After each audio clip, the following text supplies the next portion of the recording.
This is how you repay me. Shields up! Father! When everyone wanted you dead, I kept you alive! You hurt me, brother.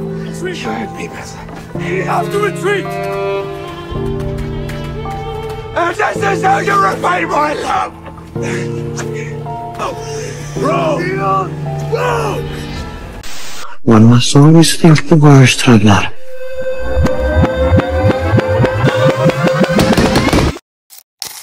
I recently started reading a book after I heard Dr. Jordan Peterson talking about it, and the book is Dante's Inferno.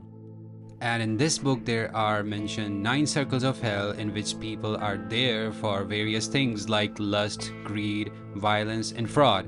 But the lowest circle of hell in this book is reserved for the people who betrayed a special relationship and they're there for treachery. It is reserved for traitors like Cain, who killed his own brother, and kind of sums up why I'm drawing Ragnar in this video, as he was also betrayed by his own blood, Rollo. And betrayal should be expected of someone who has already betrayed you once. That's not pessimism, it's a pattern. And betrayal, as funny as it is, it never comes from your enemies. No.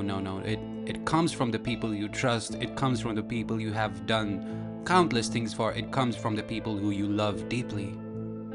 And even in the series, Rollo first chose to fight against his own brother, and when Ragnar came to know of it, he was just in denial. He refused to believe that his own brother will fight against him.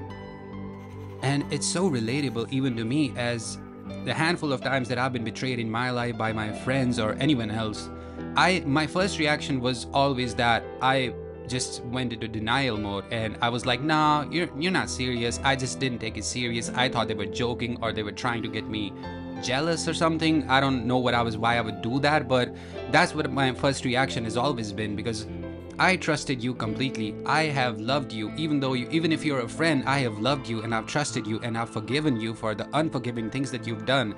And now you're telling me that the home that I was in was never a home and it was just a house. And it makes you wonder, like, if someone you love and trust completely with your life is capable of doing something so destructive and is capable of doing a thing of that caliber, then imagine what other people would do. Am I really that gullible?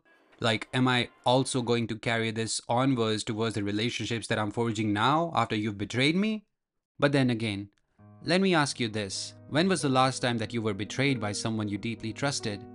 And just wonder, when was the last time that a traitor didn't have their own explanation, a whole fucking essay just written in support of their own narrative? And it's almost always like, I didn't feel happy, I didn't feel seen, I didn't feel appreciated, I didn't feel loved, I didn't feel wanted, I didn't feel respected, I didn't feel cared for, I, me, this, that. But what about you? Like, really, for a second, just wonder, what about you? What about if you want all of those things? What about, for a change, you want them to just realize that they've disappointed you a million times and you've still granted them forgiveness and they still chose to go against you? And that's when you've been there for them, supported them, helped them in their darkest hour, actually showed up for them when nobody else would. Even in Vikings, everybody and their mama wanted Rollo dead. Huh. And what did Ragnar do? Ragnar saved him. He saved his life. He gave him life. And yet again, what was Ragnar rewarded with in return? Another betrayal. And Ragnar knew when Rollo was away, as, spoiler alert, if a person needs to constantly be around you and they need to be in touch with you for them to stay loyal to you, yeah, they're not really loyal to you. And again, it's also about, people say that, oh, we were not looking for the opportunity. Yeah, Rollo did not also go out seeking to betray Ragnar. The opportunity just came. And people use that even as an excuse for, like, oh, that's why I did it. I wasn't looking for it. It just presented itself to me. Well, guess what? You still acted on it. Still a betrayal. Tomato, tomato. And again, I'm not against love. Love for your friends can be beautiful. Love for a good woman can be beautiful. But it has to be someone good.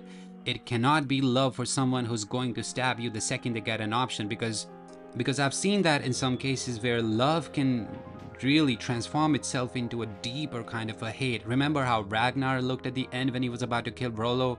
And it is just fascinating to me, as if you can look at someone like that, a person that you loved, and if you can look at them with that kind of a disgust, Yeah, that's something only a human can make another human do. Anyways, that's the drawing, and I tried filming in this video in a different kind of a way, and hopefully you enjoyed the video. And it's 10 p.m. and I'm sleepy as hell. Well, that kind of rhymed. Anyways, I'll see you next week. Peace.